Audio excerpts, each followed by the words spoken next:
Pintu teater 1 telah dibuka.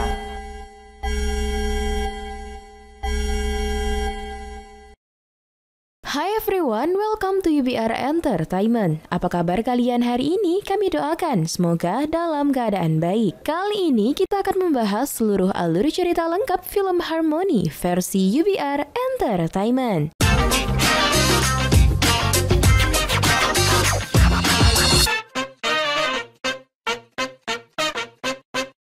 Film dibuka dengan adegan persalinan ibu muda bernama Hong Jong-hye. Ia merupakan narapidana kasus pembunuhan. Di hari ulang tahun anaknya yang ke-1, Jong-hye bersama teman-teman satu selnya juga dibantu sipir diam-diam membuat perayaan sederhana. Sebagai seorang ibu, ia melakukan yang terbaik agar anaknya selalu bahagia, meski ia harus merawat sang anak dari balik jeruji besi.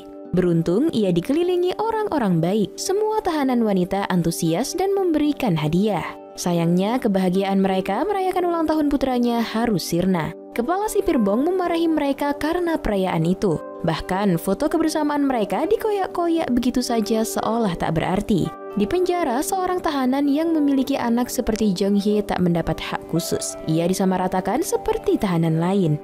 왜 열받아? 그러니까 더러운 꼴 안 보려면 죄를 짓지 말았어야지. Jong-hye sosok ibu yang tegar. Foto yang telah koyak ia perbaiki kembali. Siang itu bersama nenek Munoki ia mempertanyakan kejadian lucu saat perayaan, di mana sang anak Minwoo malah menangis mendengar ia bernyanyi. Artinya suara Jong-hye benar-benar buruk. 생일 축하합니다. 생일 축하합니다. Tak lama kemudian, seorang narapidana baru datang ke sel mereka. Merupakan hal yang wajar jika napi baru diminta memperkenalkan diri. Namun, napi yang bernama Yumi ini menolak dan mengancam. Kepolosan Minwoo yang ingin memeluknya pun ia abaikan. Anak kecil itu sampai jatuh dan menangis karena didorong Yumi. Jong-hye tentu sakit hati melihat perlakuan itu. Kata-kata Yumi yang tak pantas diucapkan membuat perkelahian di sel itu tak bisa dicegah lagi. Akibat pertengkaran itu, luka lama di hati Jong-hye terbuka kembali. Sebuah ingatan yang menakutkan di mana ia membunuh sang suami yang terus melakukan KDRT saat Jong-hye sedang hamil. Tak berbeda dengan Jong-hye, Yumi juga terlihat begitu menderita. Ternyata, ia adalah korban kekerasan dan pelecehan seksual yang dilakukan ayah tirinya. Ia memukul sang ayah hingga tewas karena begitu ketakutan mendapatkan pelecehan. 안방에서 애도 키우냐? 뭐? 미친. Hari itu, petugas Kong mengantar barang titipan untuk para napi. Sayangnya hanya Munoki yang tak dititipi apapun dari anak atau kerabatnya. Diketahui sang anak masih belum bisa menerima bahwa sang ibu adalah seorang pembunuh.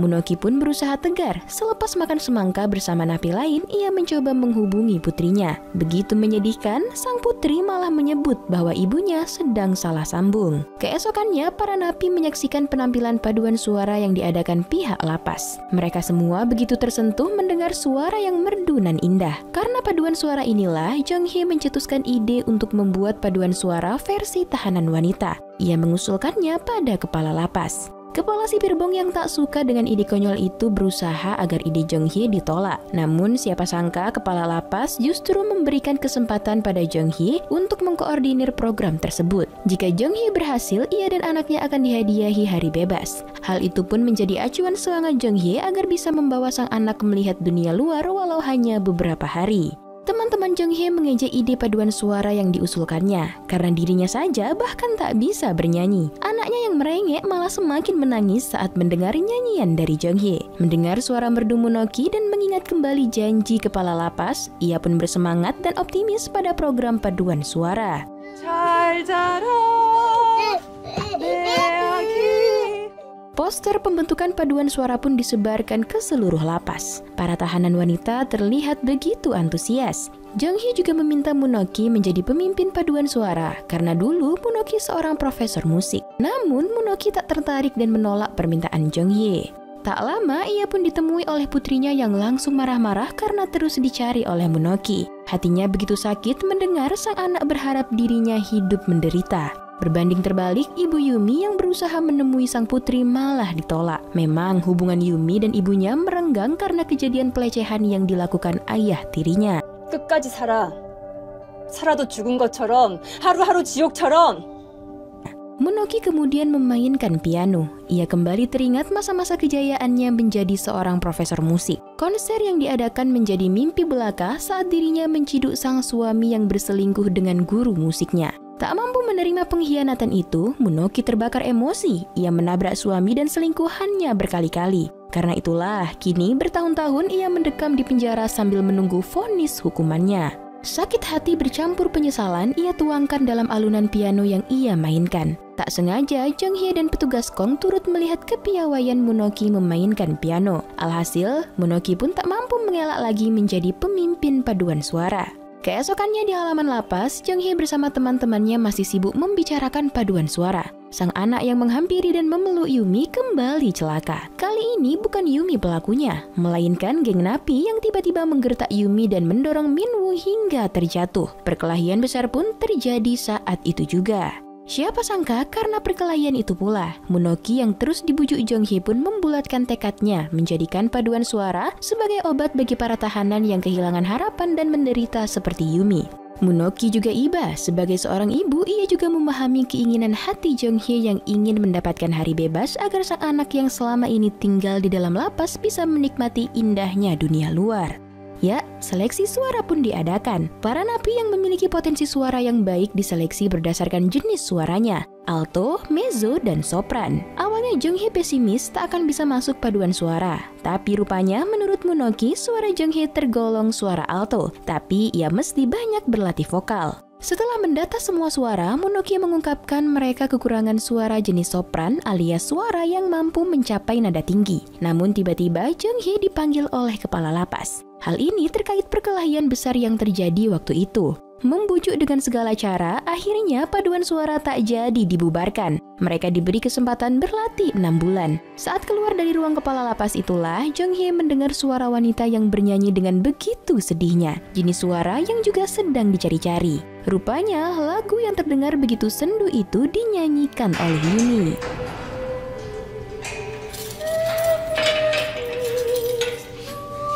Hari latihan pertama paduan suara wanita belum bisa mengatur suara mereka. Munoki pun mengajarkan, ketika bernyanyi seseorang harus memiliki postur yang bagus. Hal tersebut lantaran postur tubuh mempengaruhi suara yang keluar dari mulut. Lagi-lagi, Munoki mengeluhkan soal suara sopran yang masih kurang di paduan suara mereka. Jung Hye pun langsung merekomendasikan Yumi.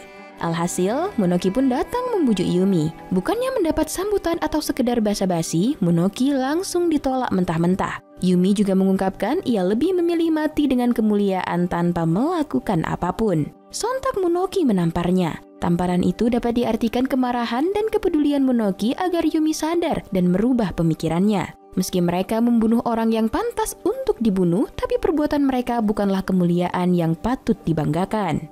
Di balik sifat Yumi yang keras, sebenarnya ia masih memiliki nurani. Melihat ibunya yang terus mendatanginya ke lapas, hatinya jadi tergugah dan sadar. Secara mengejutkan, Yumi datang ke aula. Ia meminta maaf pada Munoki atas perkataannya tadi. Munoki pun mengajak Yumi memainkan piano, di mana lagu itu dulu sering dimainkan Munoki bersama anaknya. Munoki memberikan pesan, meski nanti mereka akan mati di penjara itu, mereka harus menghabiskan sisa waktu yang ada dengan tersenyum dan berbahagia. Keesokannya diiringi alunan piano Munoki, Yumi menunjukkan suara emasnya yang mampu membius siapa saja yang mendengarnya. Suatu malam, Jung Hye benar-benar panik dan ketakutan karena sang anak sakit dan harus segera diperiksa. Tapi malangnya, karena peraturan lapas, petugas Kong melarangnya ikut. Setelah terus membujuk petugas Kong, akhirnya Jung Hye diizinkan ikut, tapi dalam keadaan tangan terborgol. Otomatis, Jung Hye menjadi pusat perhatian pasien dan suster di rumah sakit. Petugas Kong yang melihat Jung Hye kesulitan merasa bersalah. Ia telah mengenal Jung Hye dan tak seharusnya cemas Jung Hye akan kabur. Membentuk paduan suara bukanlah hal yang mudah. Hari itu, lagi-lagi pertengkaran kembali terjadi hanya karena salah satu dari mereka tak menerima ajaran dari Munoki. Akhirnya, Munoki pun memarahi mereka semua. Dalam bernyanyi, hati mereka harus terbuka agar mampu menghayati dan menyampaikan rasa dalam musik tersebut. Alhasil, agar tak terjadi pertengkaran dan salah paham terus-menerus serta membentuk rasa solidaritas, semua anggota paduan suara memperkenalkan diri dan menceritakan kisah di balik penyebab mereka masuk ke penjara, mulai dari pencurian, pembunuhan, hingga narkoba.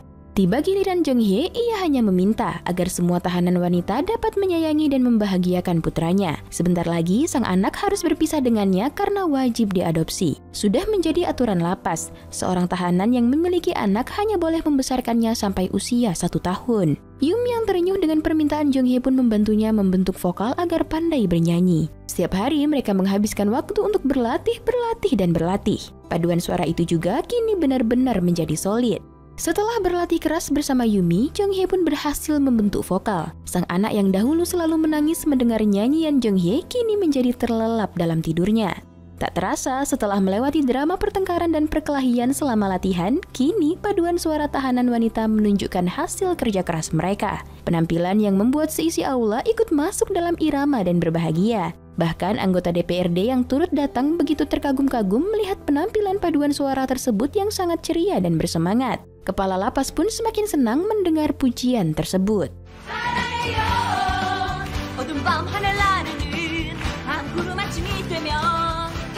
Baru saja merasakan kegembiraan yang meluap-luap, Jong Hye dibuat murung dan sedih karena hari adopsi sang anak sudah ditentukan. Padahal awalnya ia berpikir bahwa hari itu adalah harinya dengan sang anak bisa bebas, walau cuma sehari 2 hari menikmati dunia luar. Jong Hye berusaha untuk tetap tegar. Ia akan menerima semua prosedur yang harus dijalankan. Di depan Monoki pun ia mengungkapkan bahwa semua yang terjadi adalah yang terbaik untuk putra semata wayangnya. Saat mengemasi barang-barang sang anak, teman-teman Jong Hye lah yang justru tak mampu untuk tetap tegar. Mereka sedih anak sekecil Minwoo dipisahkan dengan ibunya. Tak cuma teman-teman satu selnya saja yang bersedih. Seluruh anggota paduan suara juga bersedih yang terdengar dari nyanyian mereka.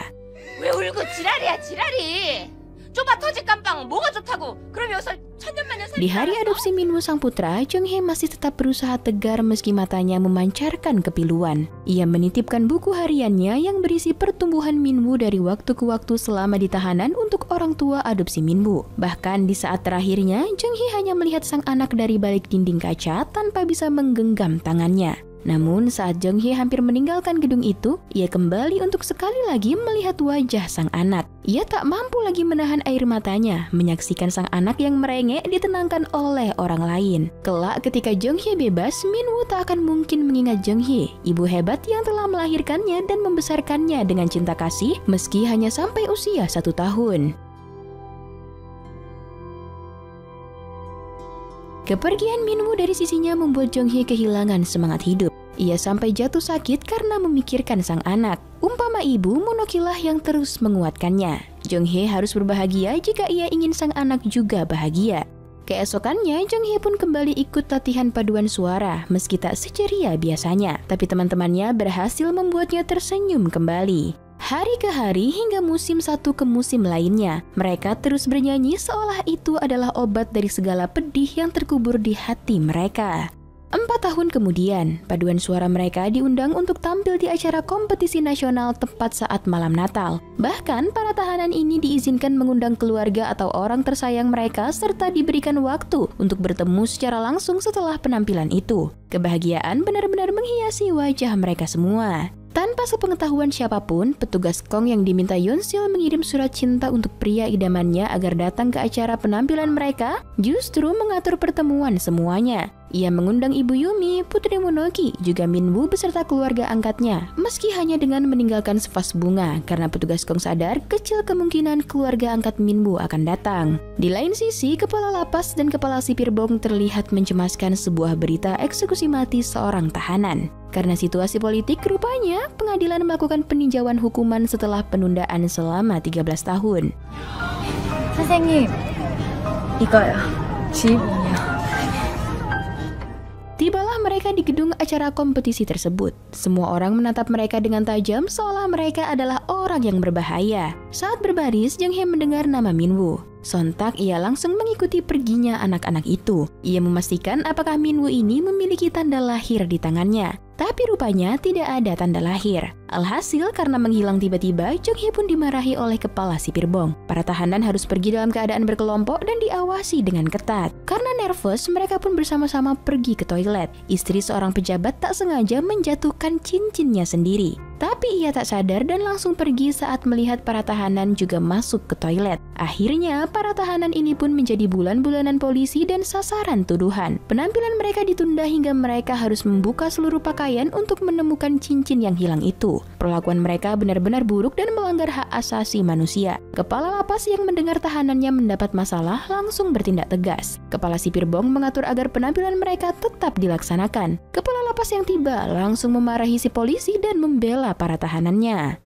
Akhirnya, paduan suara wanita yang diberi nama Harmony Choir tampil di atas panggung. Penampilan mereka benar-benar profesional meski sudah diperlakukan seperti binatang. Para keluarga dan orang terdekat juga terlihat hadir, termasuk Putri Monoki yang diam-diam menyaksikan di tempat paling belakang. Semua penonton begitu tersentuh dengan lagu yang dibawakan. Jung Hee yang tak mendapati sang anak di bangku penonton terlihat begitu sedih. Namun tiba-tiba ketika sudah selesai tampil, mereka dihampiri oleh anak-anak yang akan menampilkan penampilan Natal. Terbukti ikatan batin antara anak dan ibu tak pernah putus. Seorang anak yang datang menggenggam tangan Jung Hee adalah putranya sendiri.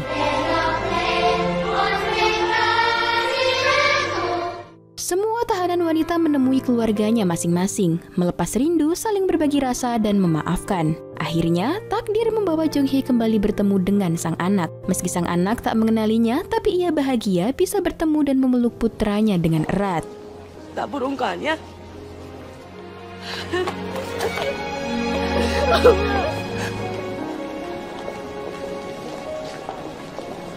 Selama perjalanan, Jung Hee membuka album pertumbuhan Minwoo yang diberikan ibu angkat Minwoo. Air matanya tak berhenti mengalir melihat sang anak tumbuh dengan bahagia. Beberapa hari kemudian, surat perintah eksekusi mati telah sampai pada mereka. Kepala lapas dan seluruh sipir tak mampu menyembunyikan kesedihan mereka. Meski sudah berusaha mencegah, namun akhirnya kasus pembunuhan yang dilakukan oleh Monoki, pengadilan menjatuhinya hukuman mati. Sebelum hari eksekusinya, Monoki bahkan diberikan hari bebas untuk menemui putrinya. Alhamdulillah, hubungan mereka pun sudah semakin membaik.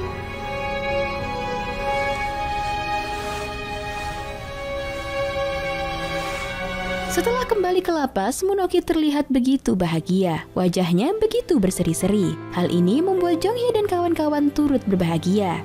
Hari menyedihkan itu benar-benar datang. Sudah menjadi istilah jika seorang sipir menyebut ada tamu, maka itu pasti adalah hari eksekusi mati.